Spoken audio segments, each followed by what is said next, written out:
So here I'm going to give you a very brief demonstration of how Google Scholar works. And it's a fairly simple search engine, but for academic resources. And then what you will do is you will just simply type in keywords into the search bar. For example, we can search for schizophrenia. Let's say we want to understand auditory verbal hallucinations. And we can type these keywords and bang, and you got 40,000 results coming up already. And what I like about Google Scholar, there are three things I really like at Google Scholar. First is ranking. It ranks all your results by relevance by default.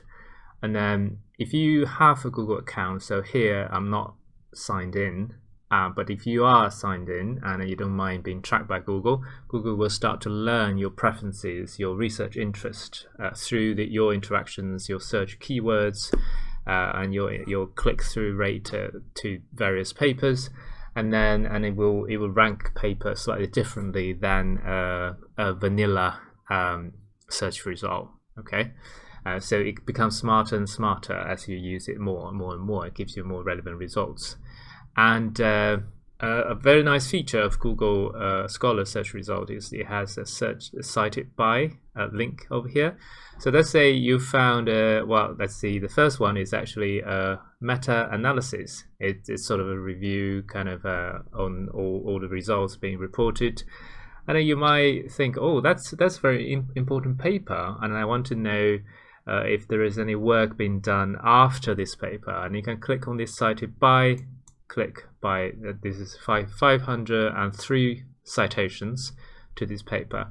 And you can discover a new set of papers that's also ranked by relevance. And you can see, oh, the first one, there's a text paper talking about unifying triple network model. That sounds like a very interesting kind of a review type of paper that you want to read to get a sense of where the field is going, and then you might go through that. And then equally, this paper is also cited by 1,873 papers, and you can go through the cross-reference again and go into that one, and then you discover another set of papers that's citing this particular review, the Unifying Triple Network Model paper.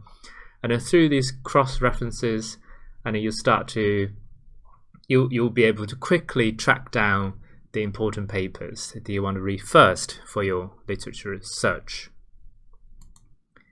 Another really good feature of Google Scholar is the way it helps you to find PDFs.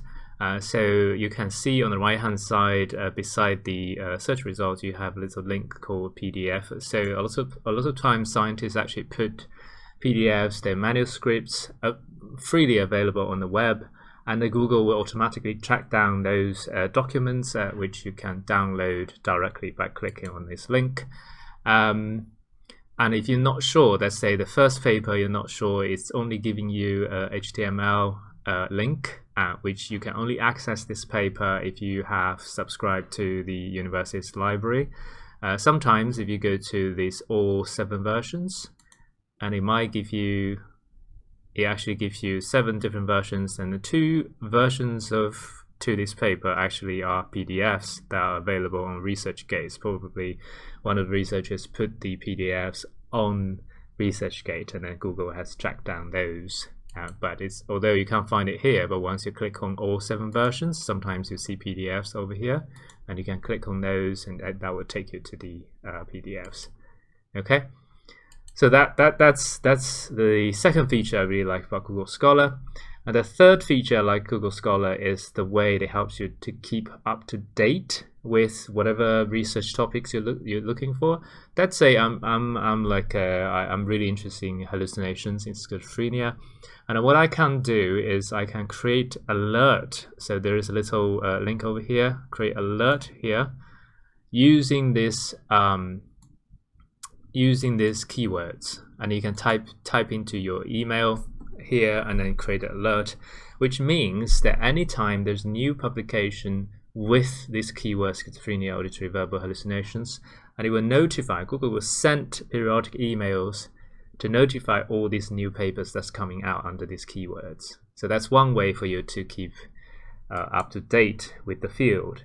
Another way of keeping up to date is you recognize, okay, well, this guy clearly is a big professor in psychiatry, and then he seems to have done a lot of schizophrenia, hallucination type of thing.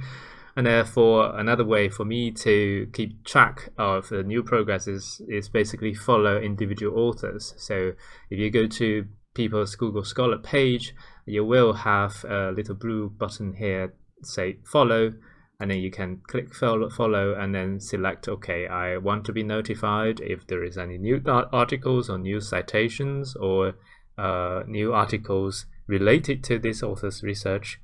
And again, Google will send you email updates to notify you. Also, for individual authors, you can go through all their papers, and of course, you can rank it by year. You can see the most recent work that they've been doing, and you can check the keywords. Maybe you can use the default browser search function. You can say, okay, I'm going to search for hallucinations.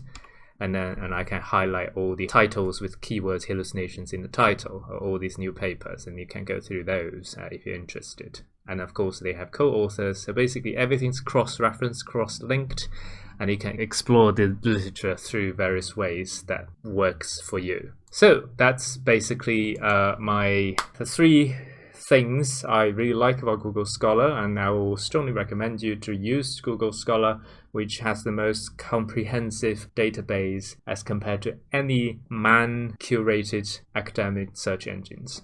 And thank you for watching this video.